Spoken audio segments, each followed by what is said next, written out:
আমি তোমার অনেক ভালোবাসি। আমি জানতাম আমার এই অতিরিক্ত ভালোবাসায় তুমি বিরক্ত হইতা, কিন্তু তুমি কি জানো আমি তোমার কেন এত ভালোবাসি? কেন? কারণ আমার আব্বা আমার আম্মার অনেক ভালোবাসতো। আমার আব্বা আমারে কইছিল, দেখ একটা মেয়ে যখন বিয়ে কইরা শ্বশুর বাড়িতে আসে তখন বাবা মা আত্মীয় স্বজন সবাই রে সাইডে আসে। সেই মেয়ে শ্বশুর বাড়িতে এসে যদি শ্বশুর শাশুড়ি ভালোবাসা না পায় তাতে সমস্যা নাই। এমনকি শ্বশুর বাড়ির লোকজনও যদি কেউ ভালো না বাসে তাও কোনো সমস্যা নাই।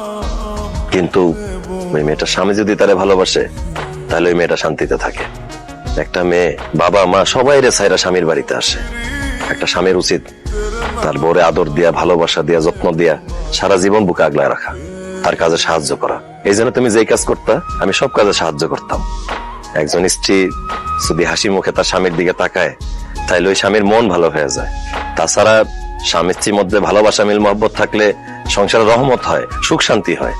সুখে থাকতে অনেক বেশি টাকা পয়সা লাগে না। এই যে আমার দুই ভাবি, তাদের স্বামী বিদেশ থাকে, তাদের জন্য মাসে মাসে টাকা পয়সা স্বর্ণ গহনা পাঠায়। কিন্তু আমি ভাবিতে জিজ্ঞেস করতে চাই, ভাইয়ারা যে তোমাদের কাছে এই মাসে মাসে স্বর্ণ গহনা টাকা পয়সা পাঠায়, এটা নিয়ে কি তোমরা সুখী? আমি আমার দুই ভাবিরে বিভিন্ন জায়গায় গিয়ে কষ্ট পাইতে দেখছি, কাঁদতে দেখছি, আমি নিজ চোখে দেখছি। তখনই আমি ভেবে ফেলাইছি আমি যেদিন বিয়ে করব আমার বউরে রেখে দূরে কোথাও যাব না। আমি আমার বউয়ের কাছে থাকবো, তারা মন ভরে ভালোবাসবো। তুমি আমার বিদেশে পাঠাইতে চাইছিলা, বিশ্বাস করো আমি বিদেশে চলে যেতাম। আমি বিমানে বসার পর দেখলাম পাশে সিটে বসে এক ভাই কান্নাকাটি করতেছে। আমি তারে জিজ্ঞেস করলাম, ভাই কি হয়েছে, আপনি কান্নাকাটি করতেছেন কেন?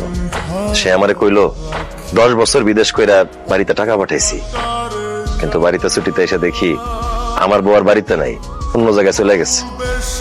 তার এই কথা শুনে আমার বুকের ভিতরটা মোচড় দিয়ে উঠছে। আমি বিদেশে গিয়া টাকা পয়সা স্বর্ণ গহনা ইনকাম করে কি করব? আমি তো তোমারে ভালোবাসি। হ্যাঁ না, তুমি যদি একটা দুষ্ট লোকের চক্করে পড়া আমার ছাইরে আমার সংসার ছেড়ে চলে যাও তাহলে তো আমি বাঁচবো না। সেই জন্য আমি ফিরে চলে এসেছি। আমি তোমারে বেশি বেশি ভালোবাসলে তুমি বিরক্ত হও, সেই জন্য তোমার থেকে দূরে দূরে থাকছি।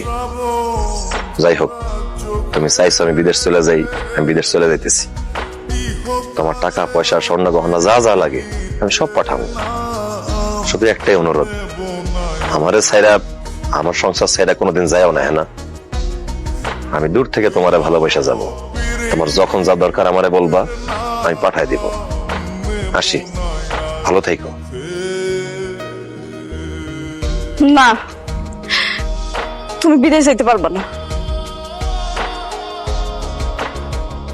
তুমি দেশে থাকবা, আমার কাছে থাকবা, আমারে ভালোবাসবা।